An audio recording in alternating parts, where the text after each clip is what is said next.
everybody, it's Aaron here at an undisclosed location with Robert In my normal location. in his normal one. Yeah. And we're here to do another media review. And this one, I think, is something that we both want to talk about. It is Spider-Man No Way Home, something we've been leading up to and talking about for a while, I think, now. Yeah. This one has been something we've been speculating about. There's been more speculation about this movie than probably any movie since maybe Star Wars The Force Awakens. Like that, when they were bringing back Star Wars, it feels like there's so much speculation about this movie. So the way this is going to work is we're going to do non-spoilers first. Yes. And then we will get into spoilers, but we will give you plenty of warning before we get into spoilers. So exactly. Starting with just non-spoilers, you want me to go first? You want to go first? Just general thoughts on the movie? You go first with the general thoughts, because Okay. I don't want to give away anything by accident, so I may just piggyback off you. Yeah, so I mean, just again, non-spoilers. We've seen the trailers. You've seen the trailers. You know that this is off the back of Far From Home, when Peter's identity has been revealed to the world, right. that he is Spider-Man. That is obviously having some unintended consequences and made his life and the lives of people that he knows and loves more difficult. And so he goes to Doctor Strange to try and get a solution. And some bad things happened. And basically, as we've seen, in the trailers with some of these villains returning, I don't think this is a spoiler to say that what's happening is that people that know Peter Parker is Spider-Man start showing up in our universe. So that includes people from other universes. So that's why these villains are showing up, is because they know that Peter Parker is Spider-Man. Right. And so, obviously, as things go on, he and Doctor Strange, as we see in the trailer, have a little bit of, a disagreement about how to deal with this threat. But in the end, Peter has to really reckon with who he is and, what makes him a hero, what makes him Spider-Man, all of those things.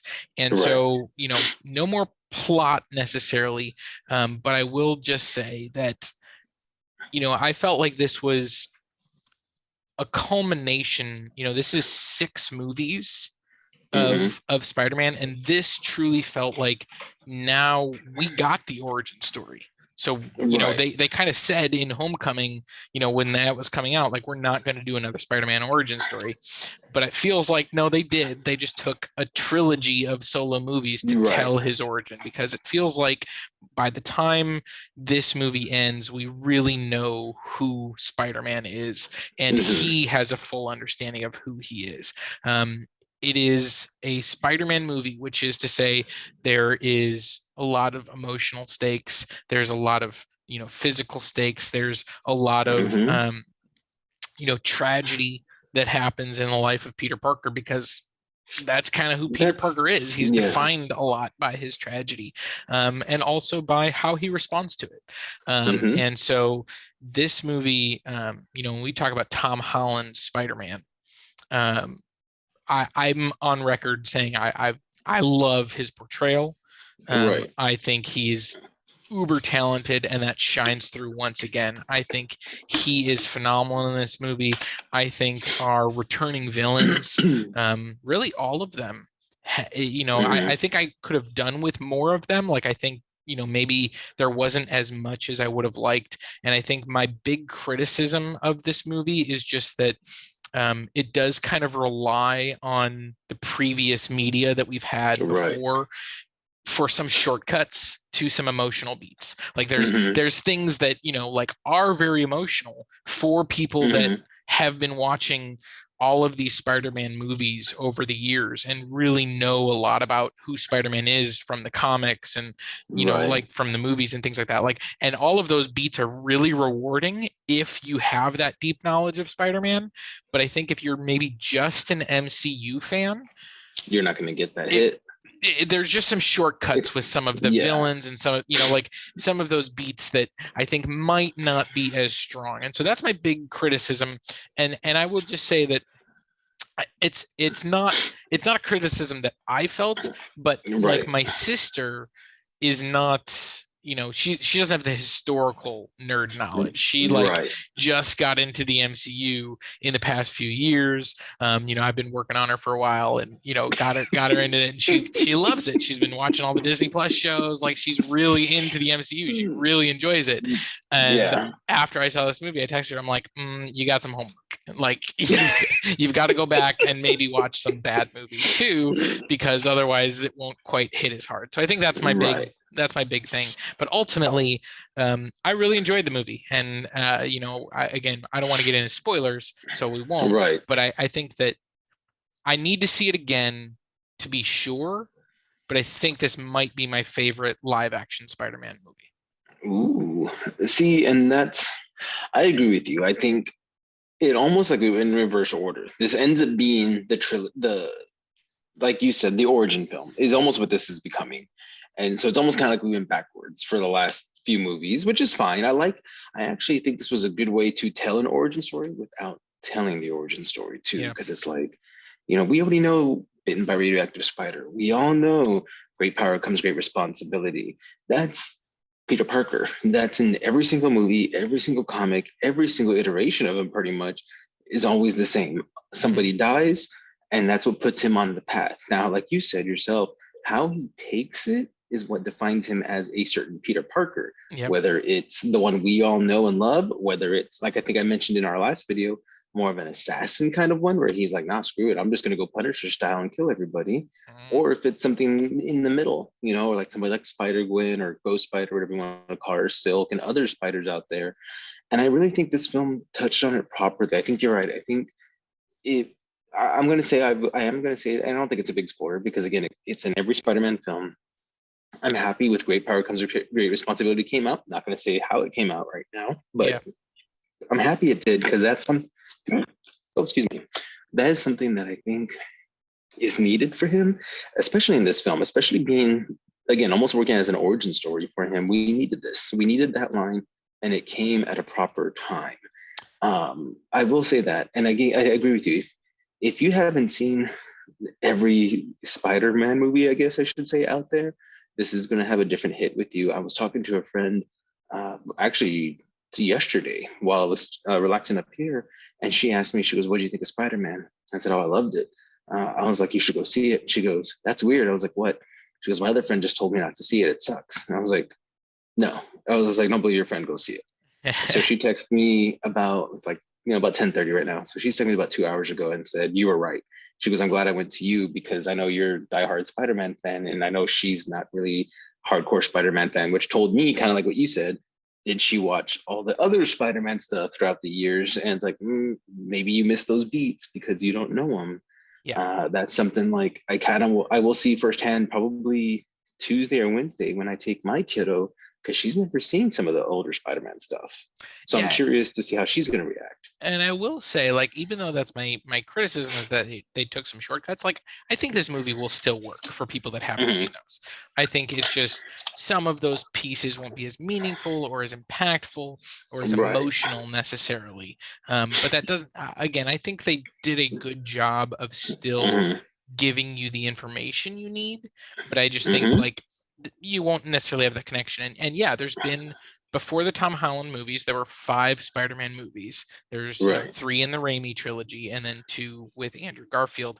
And there's elements and allusions to each one of those movies. So, it's not just like, oh, you can just watch, the good ones, Spider-Man 1 and 2 and leave 3 and maybe watch Amazing Spider-Man 1, but leave Amazing Spider-Man. No, it's like, if you want to have the full experience, you need to have seen all of the movies. And again, that's a slight criticism, but also like, I think just like Endgame really rewarded the investment that we had over the entire MCU.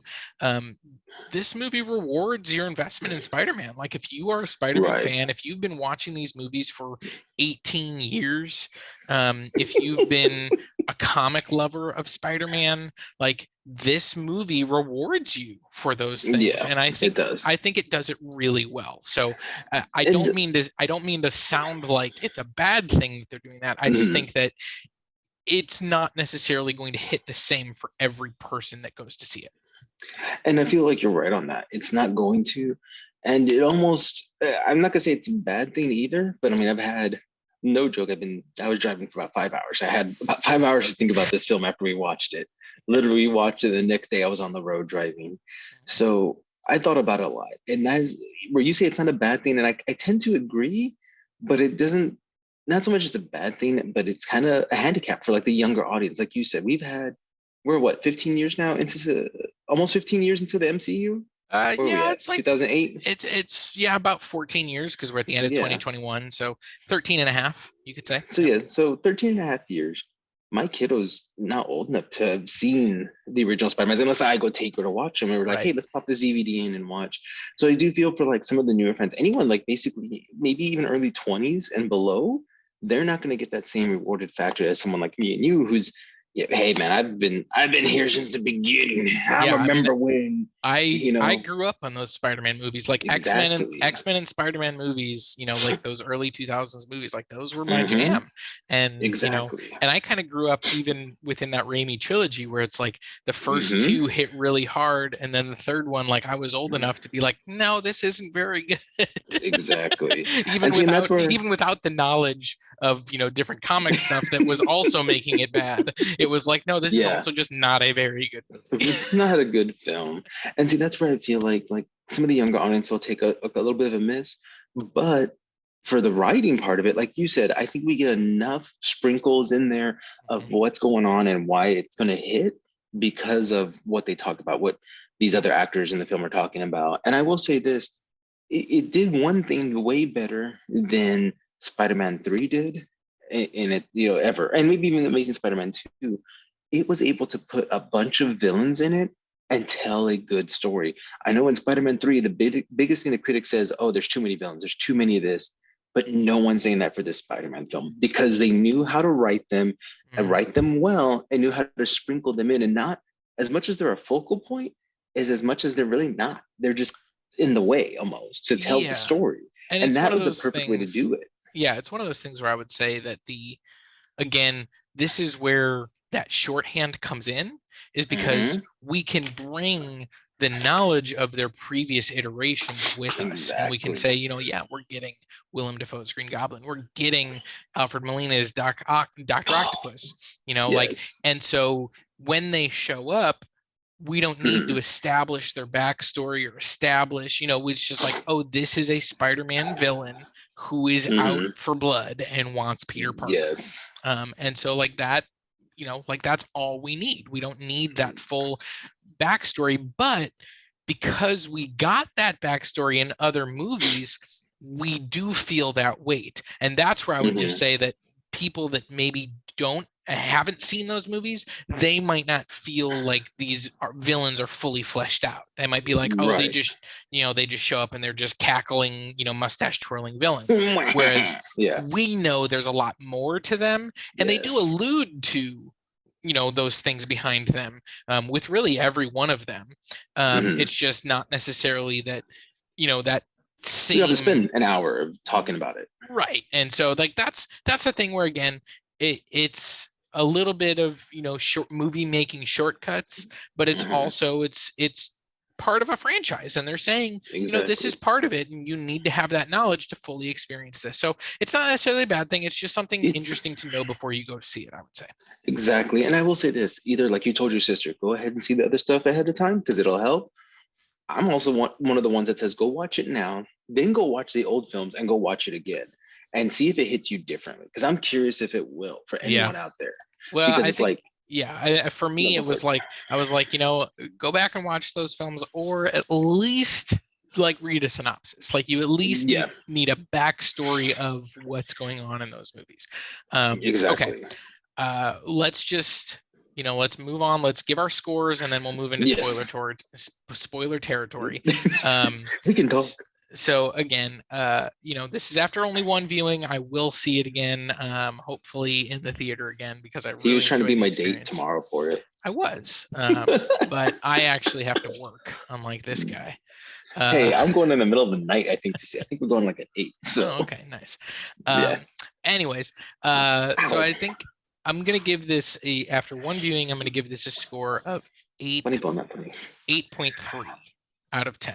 I really, really enjoyed it. I do See think McLaren.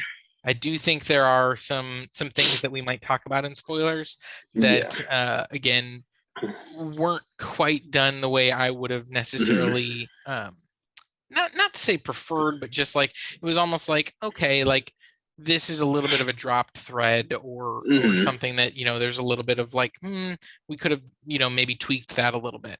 But Right. overall, like I really enjoyed it. It's immediately it's in my top 10 in the MCU. I don't know exactly where it fits, but it's definitely up there. I think it's fighting right now with Far From Home. I think that's my favorite live action Spider-Man movie up to this point. And so I'm trying to decide whether I prefer Far From Home or No Way Home, which one I like better. I think right now it is No Way Home, but I need more viewings to really lock that in. But I'm gonna give it an 8.3 out of 10. Okay. So I will say this again, first watch it, knee-jerk rating, I would have said like a 9.5 right off the bat. Yeah. Knee-jerk reaction though. Then like, you thought saw about the it. theater, bam.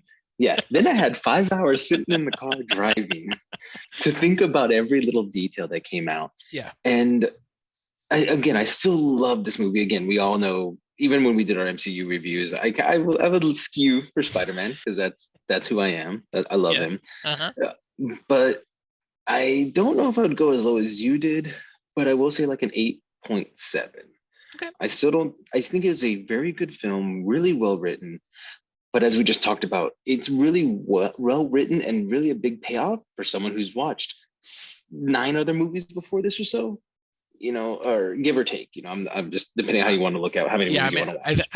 I think you would say 10. I think there's the 5 pre-Holland and then the 5 Holland ones, because he's been in 5 MCU movies up to this point. So total of 10 movies that you need to have seen in order to fully appreciate this.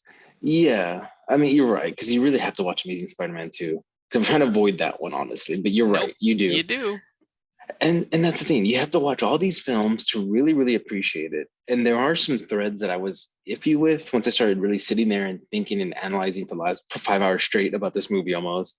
And it's one of those, it's really well written. It's really strong, but there are some things that lead me to question it. And then at the end of the day, as a movie goer and someone like you really follow like the studio stuff way more than I do, I think. It makes me wonder where we're going now. Yes, we got a greenlit Spider-Man 4. Yes, the rumors are we got 4, 5, and 6. What does it mean? And I don't want to go into too, because we're going to get into the spoiler part. Yeah, so well, what does this mean, you know? Even in the spoilers, I don't necessarily want to get into what's coming next. I want to talk about this movie. We can talk about what's next later. This movie is what we want to talk about. We can do that. Yeah. And so I guess that's what makes me think again, like, as a moviegoer, what am I going to get next? But that's me. I always think next films. Yeah. And I think I do that whenever we talk reviews too. But yeah, again, it's a good, solid movie, and it's up there. Now, for me, Spider-Man wise, I think Far From Home is still really, really good. I still think I really like Homecoming, though. I think for me, Vulture sells it in Homecoming because I just love him in that. Yeah. Not to, of course, downplay what's his name as Mysterio. Jake Gyllenhaal, yeah. Jake Gyllenhaal, because he's amazing too. Yeah. But I grew up on what's his face, Michael Keaton. So it's like I love his work. And then in this one, don't get me wrong though, it's up there because William Dafoe bringing it, and Alfred Molina bringing it. It's just like, oh. And don't get me wrong, everyone else there, we all know Electro's in it, so I'm gonna say Jamie Foxx too. He does a good job. And then of course we did, because he's in the previews, Sandman. That guy did a good job. But yeah, I think those two, William Dafoe and Alfred Molina, just stole that part though. Yeah, and they've always been the strongest villains of those previous movies, and they continued. I mean, that was not surprising. Yeah. So, like you said, we're going to stop it right here for the non-spoiler part. So if you don't want spoilers, you got our ratings, go see it. Let us know down below what you think of it. If you continue to watching, cool. But of course, don't forget to like, comment, subscribe, all that good stuff. But before we go into our spoiler real quick, I got to do one thing. You know what I got to do? I got to do this because I'm wearing it. I have to. The return of Matt Murdock, Charlie Cox as Daredevil. And I have to say, that was kind of the first big reveal in the movie, right? because that, obviously it kicks off with all of the troubles that he has, and they turn into legal troubles. And the meeting with Charlie Cox as Daredevil, I mean, I was squealing. I was like, I think everyone in the theater squealed. It was so good. And the moment where he like caught the brick coming through the window, with his back to the window, like, it was so good. It was Daredevil. How'd you do that? Daredevil's back. I love that. Yes. I love Charlie Cox as Daredevil, and I love that series. Yes. Like, it's so good, and I'm so happy that he's part of the MCU. And that was a perfect introduction.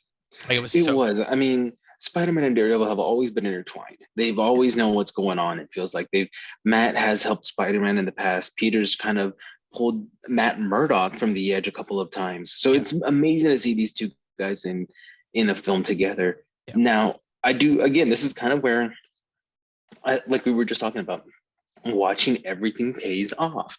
Because if you never watched Daredevil, okay, who's this guy sitting here with red sunglasses and is blind? Yeah. Okay. Yeah, if you don't have like the background of who that character is, that's just going to be like a tease. You're going to be like, wait, why is this guy's blind and he just caught a brick? Okay, he must be a superhero. But you're not necessarily going to know all that about Daredevil. You're not going to, you don't know he's the devil from Hell's Kitchen sitting right there next to the friendly neighborhood Spider-Man in Queens. It's like, so wait. All right, so Daredevil's back. It's awesome. But obviously the worst kept secret in Hollywood, Tobey Maguire and Andrew Garfield are back.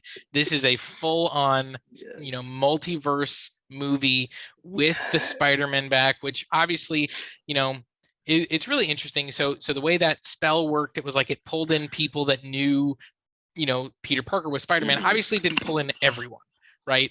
Because there were a lot more characters from those movies that knew that Peter Parker was Spider-Man, whether it be a Harry Osborn, whether it be an MJ, whether it be a Gwen Stacy. Even Captain Stacy found out. And we know, like, even if you die, it's not necessarily going to prevent you from coming, because Green Goblin, and certainly Doc Ock died, and possibly Electro too. But, there were some tiny holes that certainly can be explained, but they weren't in this movie. And that is something like Electro. In Amazing Spider-Man 2, he never found out that Spider-Man was Peter Parker. And that's even brought up at the very end of the movie when he sees him with his mask off, and he's like, I was hoping it was a black Spider-Man. Because clearly he didn't know. He didn't know that Peter Parker was Spider-Man. So there's definitely they played a little bit with the rules. And again, I've read some theories as to why that still pulled him across, because he was, in the electrical lines and was absorbing information. He may have absorbed the knowledge that Peter Parker was Spider-Man, and that's why it pulled him in. So again, there's some, I guess, little, you could play around with that. But ultimately it doesn't really matter why they're there. But what we do know is that they're pulled out at some point between when they find out he's, Peter Parker, and, and obviously their death. And I think there's one big secret that could tell us exactly when these villains are pulled, which is when Alfred Molina kind of, when Doc Ock has his fight, he talks about how he showed up there. He talks about he had Spider-Man by the throat, right? And if you go back and watch Spider-Man 2, that's the moment where he discovers that Peter Parker is Spider-Man. He's got one of his arms, he's got him by the throat, and that's when he learns it. So I think the speculation is, at the moment they discover that Peter Parker is Spider-Man is when they're pulled from their universes. And so that, that's why you still have an evil Doc Ock. That's why you still have, a Norman Osborn, who is obviously, kind of split personality. And, trying to kill him. That's why, you have a Sandman who's willing to help Spider-Man, at first. You have, obviously, Electro is more villainous, and Lizard is still Lizard, because at the end of his movie, he survived, but was turned back into a man. Well, we know that he found out that Peter Parker was Spider-Man when he found like the camera in the sewers. So Right. he was the Lizard at that point. So I think that's kind of the speculation. But having Tom Holland, Tobey Maguire, and Andrew Garfield yes. on screen at the same time, I just have to say I love the way they were introduced. I think because I just have to say this, and I don't know if you noticed this or thought about this at all, but I mean, for years, right? Everyone said, okay, Tobey was a good Peter Parker, but not necessarily a good Spider-Man. Andrew Garfield was a good Spider-Man, but not necessarily a good Peter Parker. Yeah. And so, to have Andrew Garfield introduced in the Spider-Man suit, and then to have Tobey Maguire introduced not in the Spider-Man suit, it felt a little bit meta. It felt a little bit okay, like I see where you're going with this. And so I really liked that. I liked that we got, a scene of just Andrew Garfield with MJ and Jacob Batalon's Ned. I really liked that whole scene. Was really great where they were like trying to get him to prove that he was Spider-Man. I was really enjoying that. And then having Tobey show up and the two of them are just immediately suspicious of each other. They do like the same move on each other. Like that was fun. And then, when we finally get them on the roof with Peter, that to me was the emotional crux of the film. Gosh, yes. Because that's when we meet Peter at his lowest, right? Which, I think obviously the other major spoiler that we need to talk about is the death. Now, that was well hidden though. I never heard anyone say that this was going to happen. So I'm glad that Marvel kind of hid that one. Watching it back and sitting on it for 5 hours, I see it coming now. Yeah, well, makes a little more sense. I had seen a speculation months ago that there was going to be a major character death, but it actually was in that thread. They said it was going to be Ned. Spoiler, which alert, I think was a lot of people thought. It is not Ned. He loses Aunt May. Aunt May gets the Uncle Ben. She gets the Uncle Ben treatment. She gets the. She does. Like I'm gonna tell you, with great power. With great power. There must also come a great responsibility, which I think is like the comic accurate line, is to throw those extra words in there. I have to read that again. I think so. And to also have, Peter once again kind of feel like this is his fault that Aunt May dies, and she, basically tells him that's not the case. But yeah, I mean that's. Like he loses Aunt May, Green Goblin kills her, and he is ready to kill Green Goblin. And this to me, I want to go one step back. And the one thing I didn't like is where we do kind of have all three Peters talking about great power comes great responsibility. Technically, Andrew never heard that. I would like to point that he comments that Ben said it. I'm like, he alluded to it. Well, and there's multiple conversations that he has with that Uncle Ben, and in one conversation he says the word responsibility, and then in the other, like the voicemail message, he doesn't actually say it. Like it's like weird. It's clearly the same concept, but like which I was still like, come on, only Tobey is the one that got that line. Between the two of them, Andrew didn't get that line. He didn't. Now, I really do like that. Yeah. Okay. So if you follow the comics, yes, Spider-Man is kind of responsible for Uncle Ben's death, depending on how you want to look at it, all of that good stuff. And that's what Peter felt in this one, or Tom Holland, I should say, felt in this one. But then they kind of have that Gwen Stacy twist to it, because Goblin kills Gwen Stacy, or helps kill, I should say, Gwen Stacy by throwing her off the bridge. Spider-Man throws the web down, catches her, but accidentally snaps her neck, killing her. And it is the rage fuel Spider-Man of once he finds out Gwen's dead, he starts yelling to the sky, "I'm going to kill you, Green Goblin," or Norman Osborn. I can't remember which one he says. And I love that that's what we're getting. We're getting that Peter who's like, nah, that's it. I need to kill this goblin. I don't care anymore. Well, and I have to say that was one of the things that I really enjoyed about that scene is them kind of talking about that they went to that dark place, that Tobey Maguire, the night Uncle Ben died, he chased down his killer. And even though he didn't directly kill him, he died because Peter Parker chased him, because Spider-Man chased him. You hear Andrew Garfield. We didn't necessarily see the follow-up of what he did, but he talks about how he entered that kind of a dark period where he wasn't pulling his punches anymore. And so like we know he went to a dark place, and to have them kind of talk about it as they're trying to help this version of Peter Parker not go down that dark path. Like they're trying to get him to learn the lesson without having to do the darkness. And I think that was a really important part of who Peter Parker is. So I loved that these other Peter Parkers were trying to impart the lessons they've already learned upon this young Peter. But I also think it was appropriate later in the movie that he did, come very close to acting on his revenge, and he would have if not for Toby. Exactly. And that's one thing I like you said, Toby did it with the guy, the I guess the mugger, or whatever we want to call him. And then I think we repeat that in Spider-Man 3, right, when he's about with Flint. They kind of that was weird. Insert him into that scenario and say it was actually two guys, and that's so dumb. But then, even in that movie, when like that version of Peter, when he's got the symbiote suit on, thinks he's killed Flint and is happy about it. Like he's so once again, kind of going to that dark place.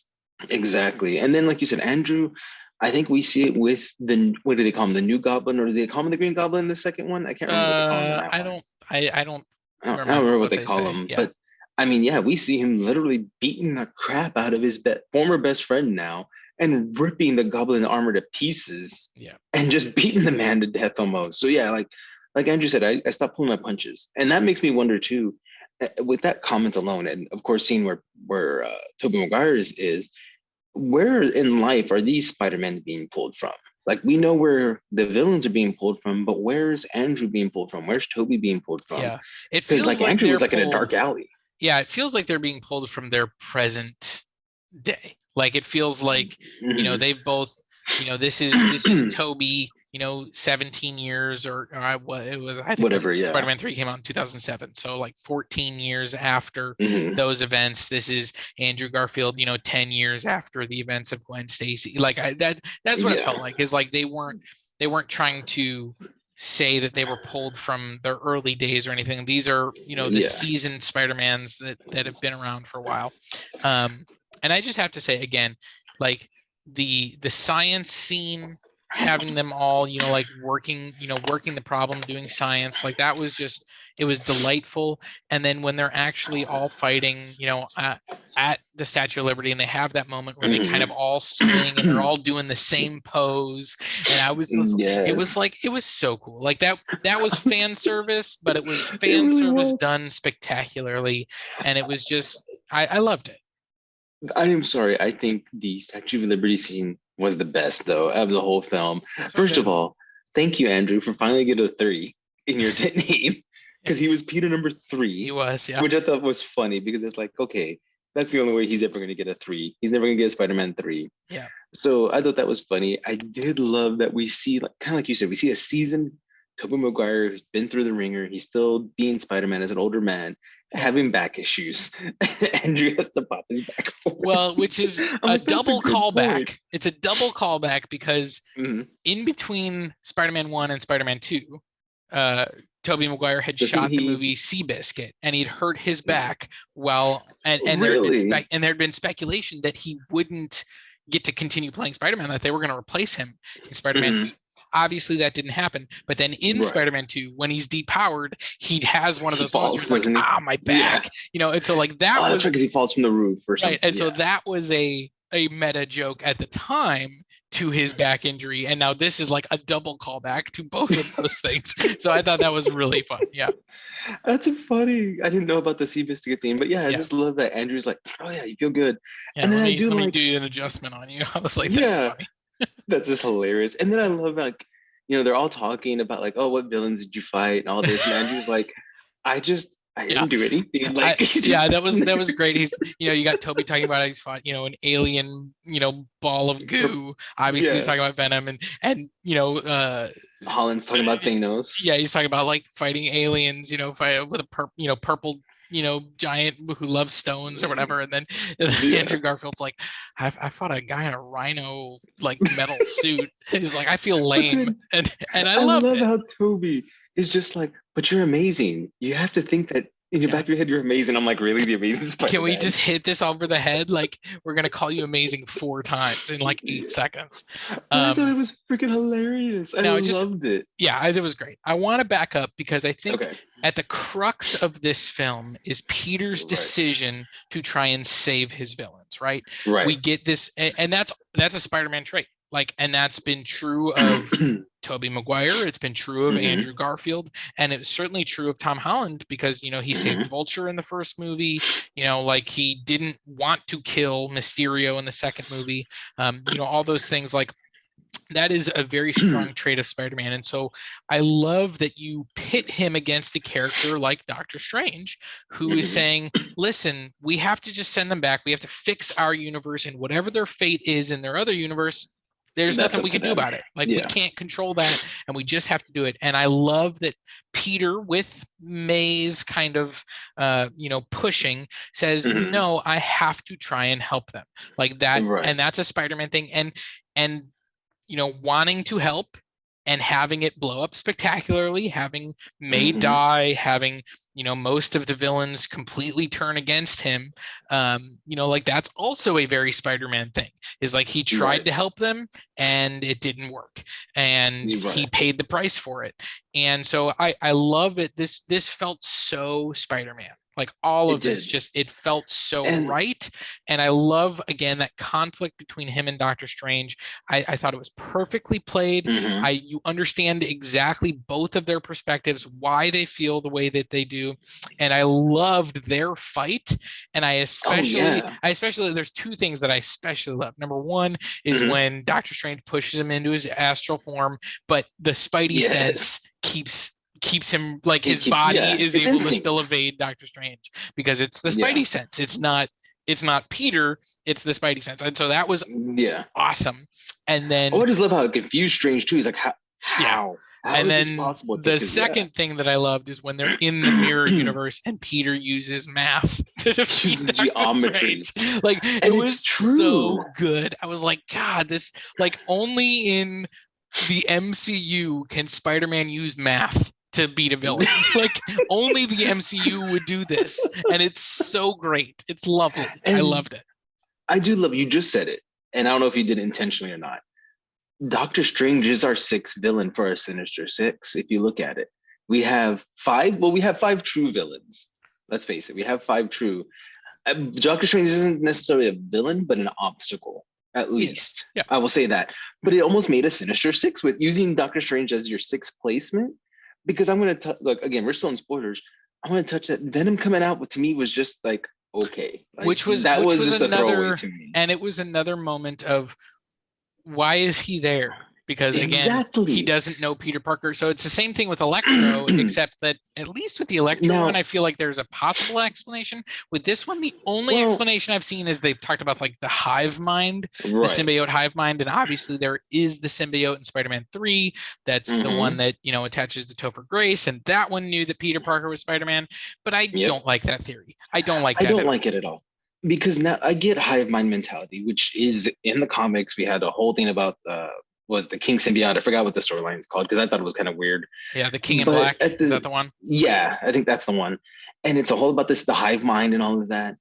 But hive mind to me only works in the universe you're in. So now you're telling me hive mind is interdimensional. So I can go into any dimension and I know like everything of every dimension. So then what's the point? And then at the same time, if he knew he was Peter, that means he's going to have a bloodthirst for Peter, because then he comes over here and what's the first thing to do?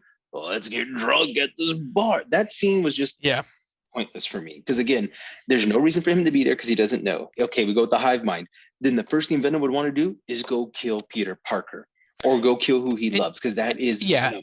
And you could say that, the Venom we've gotten in our 2 movies is, like has developed this bond with Eddie, and Eddie wouldn't sign off on just going to kill someone that he doesn't know. And so like, okay, let's find out more information. Let's figure out what's going on. Let's do all those things. So you can kind of sell me on that. We did see, obviously, in the Venom 2 post-credit scene when Peter Parker shows up on the TV screen and Venom like licks it. I think that was alluding to what you're talking about. But I agree, it was kind of weird that he just, like, okay, 6 hours, I'm just gonna, like be here drinking, trying to figure things out. And then obviously the reason this scene is in, is the post-credit scene, the reason it's there is because we leave a little bit of the symbiote behind. Yeah, and that's all it was for, which I get it, but at the same time, it's because we haven't brought Gwen Stacy out. We really haven't gotten, I mean, now we got J. Jonah Jameson. So it's like, you could have brought his son out, who is one of the, in the cartoons, is a reason Venom comes to Earth, versus the comics where Peter goes to space and finds it. Right. So I get why they did it. I will say the one joke I did like is that they make fun of Hulk's name. He's like, and you said Lethal Protector was a bad name. And I'm like, okay, yeah, Hulk, you can make fun of that. They're both dumb. Like Lethal Protector is also stupid. But no, I like it was cute. So I just wanted to comment. I didn't like that part. But again, I really feel like Doctor Strange sat in that perfect, like not true villain, but not true hero right now, because again, like you said, it's just the opposite side of the same coin right now. They both want to get to the same conclusion of sending these people back. They just have different views on how to get there. One wants to save them, one doesn't just give a damn. He's just like, if they die, whatever, that's their fate. Their fate is to die fighting these people. Now, I did think it was interesting, speaking on that we do have all of them in the cells at this point. Like at one point in the movie, all of them are in the cells. We got Goblin, Lizard, everybody. And they comment about the deaths of the other ones. Osborn, or Doc Ock talked about Osborn's death. Sandman talks mentions about that Doc Ock is dead. Yeah. And then, Lizard Electro asks. Yeah, Lizard asks if he died, and Electro's like trying to figure out, if he died too. Yeah. And Sandman is also like, well, I'm the latest one from my timeline, so I don't know if I'm dead or not. He's just like, I guess I'm good. And so yeah, I mean, and that ultimately is part of what, like Sandman, who, is very true to comics, is sometimes a hero, sometimes a villain, and so he initially helps Peter kind of capture Electro, because he's still kind of, that he's kind of like heroic, because, like we know that in Spider-Man 3, he's not really a villain necessarily. He does some villainous things, but he's trying to help his daughter, like all that stuff. Right. And so his turn, I thought, was a little bit quick for me, for him to like go evil, but they did at least give it lip service. They were like, he's worried that if he gets sent back, he's gonna die. Those kind of things. Which makes sense. Yeah. But for me though, it was too quick in the beginning, because it was like, where's Electro? You didn't want to Electro. And it's like, why don't you just like take 2 seconds? Where'd you send him? Oh, I have to put him in this, like, he's kind of dangerous, so I have him set away. Can you just come with me though? Like, let's go together. Like, I'll tell you how to get there. Obviously, he learned his lesson, because then he did that with Norman.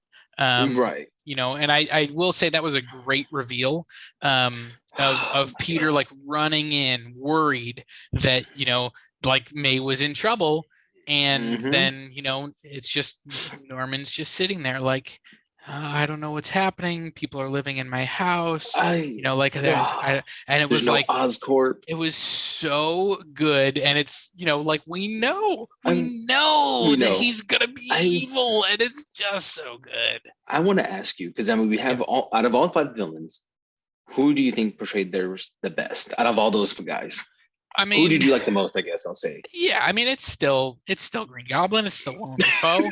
Like, he's so good, and he gets all those mean lines. So he gets to bring back his lines like, "I'm something of a scientist myself." He gets to bring back the "Can Spider-Man come out to play?" Like all of that. Like, it's just it was so good, and like that fight scene between him and Peter at the, that ends with May dying. is Mhm. like, oh, it was brutal. Like it was such a great fight. And just so, vicious and all those things.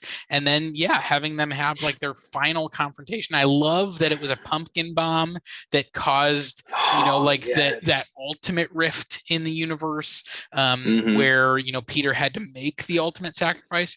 But man, what a great death fake out for Tobey Maguire. I thought they killed him off. I thought they so did. too. Like when he stops, our Peter, he stops Tom Holland from killing Green Goblin, and he's just standing there like holding the glider to stop him from doing it, and you hear, the stab, shank, and you're like, oh, like they killed Toby. Like I so thought they did. I thought that too. And so I love that then, like a minute later, he's like, I've been stabbed before. And I'm like, yeah.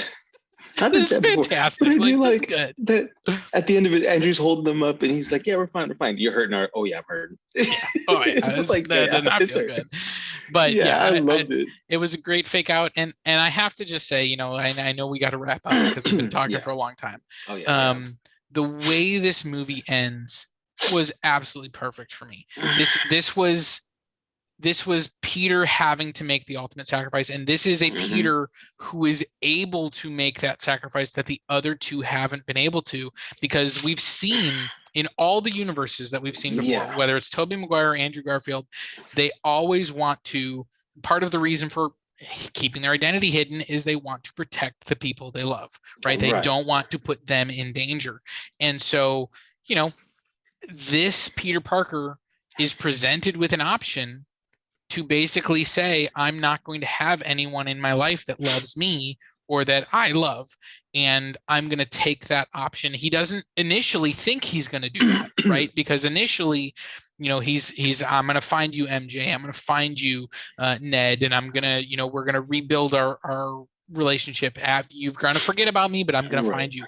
But when he goes in and he sees MJ and she's got that injury, and she kind of talks and she's like, well, it doesn't hurt anymore, and he can see that the two of them are happy and are just kind of living their life and everything like that. And I think he, in that moment, he makes that ultimate sacrifice, which is that I'm not going to put them in danger again. I'm going to take myself out of their life. I'm going to truly be alone, which, is there anything more Spider-Man than being alone, than being like, I have no one else. I just have me. And so it just felt perfect. Obviously, as we move forward, he's going to make new connections. He's going to, develop more relationships. He's going to have more things. But I just felt like this movie, it was just kind of perfect to have it end that way. See, and I was a little opposite on that. As I was watching it, again, loved it. That was perfect. 5 hours of thinking. I don't know if I like it, because you're right. It's the ultimate sacrifice. It is. But he no longer has moral compasses. They're all gone, because Aunt May is a moral compass. When she died or he thought she was dying in the comics, he went back to the black suit, even though it wasn't Venom, wore black, beat the crap out of Kingpin and almost killed him, just because Aunt may not come out of like the surgery alive. So that shows you his moral compass can go skewed when he has nobody. And at this point, we, even when Aunt May's not there, sometimes MJ's there to help put him back, or even when Harry's not crazy, Harry puts him back, or someone else. We've taken all of that away. So now at this point, the way I look at it is you have a Peter whose only compass is the voice inside his own head of what May told him before she died. We take everything away. He's now a no compass kind of person. And then what made me really not like it is because he has no one. I'm wondering if we're not going to say this is Peter anymore, and this is now Ben Reilly.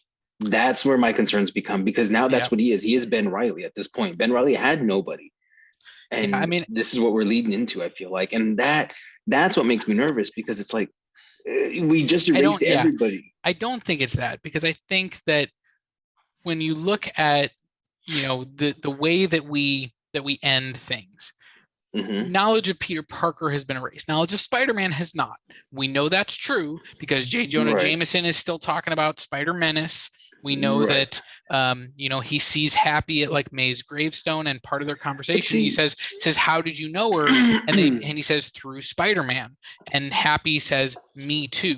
So it's a weird reality where we're going to have to try and figure out, okay, how exactly does this what was work? Erased? Exactly. How exactly does this work? Because obviously people that interacted with Spider-Man are still going to have that knowledge, that memory, but it is kind of like, we don't know exactly, but you would think like MJ and Ned would still have memories of the times they interacted with Spider-Man. But and so it's gonna be weird. They're gonna almost write themselves into a corner. I don't know how they're going to explain it all. Again, we have to assume that the spell is for the entire universe and not just for Earth, because obviously we know that like he interacted with the Guardians of the Galaxy, or like Thor, everybody. Thor. I mean, Captain Marvel calls him Peter Parker in Endgame, because he introduces himself as Peter Parker. And so, she says, hey, Peter Parker, you got something for me? Like, so yeah, like we're going to have to explain all of those things, but I don't think that means that we're going to lose Peter Parker ultimately. I think what's going to happen, and I don't want to get too deep into the next story, but I think clearly he's now living in New York. He's living by himself. He doesn't have any money. He can't rely on Stark, anything like that. Time for like, pictures. He's just got to be himself. He's got to, be that photographer or maybe a videographer to kind of update it, like with a whole like video blog thing that the Daily Bugle is. Something where, maybe he's a TikToker, whatever. But some kind of thing to, bring in his income and tie those things together. And then I assume he's going to be going off to college, and it's probably going to be like a community college. And so who is he going to meet at this community college? Is he going to meet some other characters from his previous past? At some point, is he going to reconnect with MJ and Ned? I have to think so, but how is that all going to play out? Like, what's it going to look like? And to me, it's also going to be one of those, how much more of the MCU are we going to see in Spider-Man now? Is this their way of kind of writing him out of the MCU? This is something me and you talked about. Yeah, and I think it certainly could be, but I will say that both Kevin Feige and the heads and of Sony, whether it be Amy Pascal or I think it's Tim Rothman, everybody has come out and said, like, we have more plans for Tom Holland as Spider-Man in the MCU. Like, they've all said that. And so is there a contract in place? Maybe not. But Kevin Feige had some very pointed comments this weekend where he was like, I don't want the fans to have to go through what they went through after Far From Home, when we weren't sure if we were going to continue seeing Spider-Man in the MCU. It's like, we have, we have it ready. We're making more movies. And I just have to say, I trust Kevin Feige. In Feige we trust. And so if he's coming out and saying that, we're gonna get more Tom Holland MCU. Now, does that mean I think we might also get an introduction of Miles Morales and maybe movies that are centered on him, but that doesn't mean we're not going to get, Peter Parker Spider-Man, because I think we're gonna get all of it. I think so too. I just have to, like, speculation upon speculation. Like, this movie ends with Spider-Man swinging through the city at Christmas time. And Hawkeye is set at Christmas time. And I'm like, is Spider-Man going to show up on Hawkeye? Like, is Spider-Man going to show up on Hawkeye? Now, I do want to comment on this in the last scene. All right. And then we'll probably wrap it up here. That was probably the most comic accurate suit it was beautiful. We have seen in 8 movies, because he didn't get a third, Andrew. Right, but in red. Beautiful. Oh my God, that red, that blue. And even when he did the flip on the back, it's that old school, like almost beetle looking spider. Yeah. I was like, that's like comic accurate Spider-Man. And he's sitting there sewing it, because that's how he did it in the original comics. He had to sew his own suit. It was just spandex. There was no Stark tech. There was no like, oh, this is nanotech. No, it was needle and thread made suit. And I was so excited to see that. I think that made me the happiest, because I was like, oh my God, this is this is his suit. Like, this is what I grew up reading and seeing until later on where he gets other stuff. But I was so excited for that. And then, of course, at the very end of all of this, we did get to see a trailer for the new Doctor Strange film. Yeah, I do want to say that. And we'll talk about that later, but yeah, because that's something different. But I will say for those. I will say I love, I love the way that this ends with all knowledge basically of Peter Parker erased, which also means like Vulture, who found out in Homecoming that Peter was Spider-Man, he doesn't know that anymore. And, Mysterio, if he's still around, plus his whole team, all of those people knew that Peter Parker was Spider-Man. Now they won't have that anymore either. So I just like that we've totally reset and we've given him his full origin where he's learned about, responsibility. He's dealt with the death now on screen because, of course, we didn't see the Uncle Ben death. So we've seen all of these things and he's really just now, he's the Spider-Man who's learned his lessons. He now is going to be that friendly neighborhood Spider-Man. And I just have to say, the one other line that really got me, and this is like, do you know your Spider-Man 2 knowledge, is when Alfred Molina, Doc Ock, sees Tobey Maguire after he's been cured.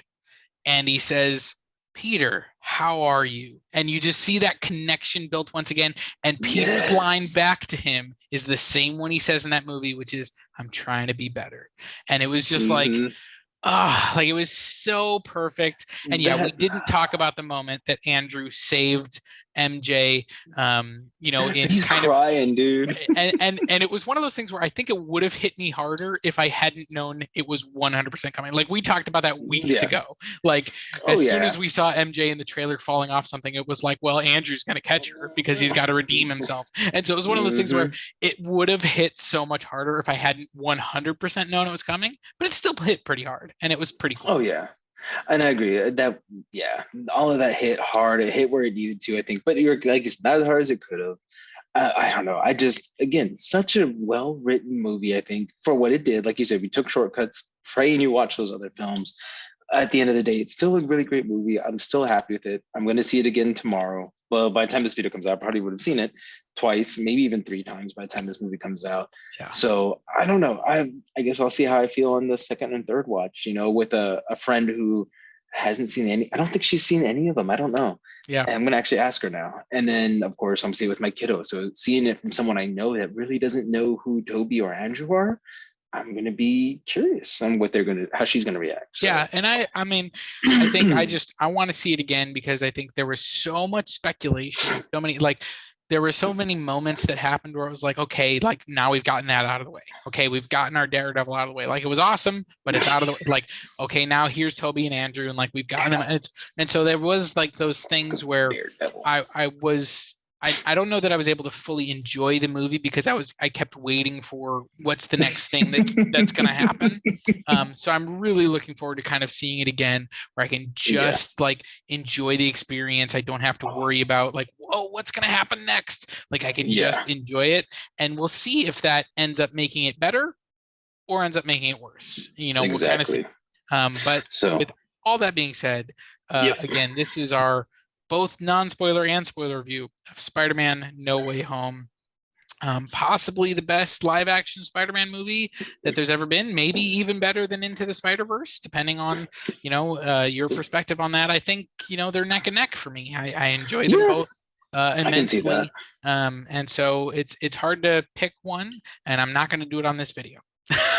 I agree with you on that one. So on that note, guys, I'm Aaron and that's Robert. And again, this was our review. Definitely go check out facebook.com/officialGYGO, also on YouTube and Instagram, also on the same handles. And on that one, stay geeky and get your geek on, guys. Bye.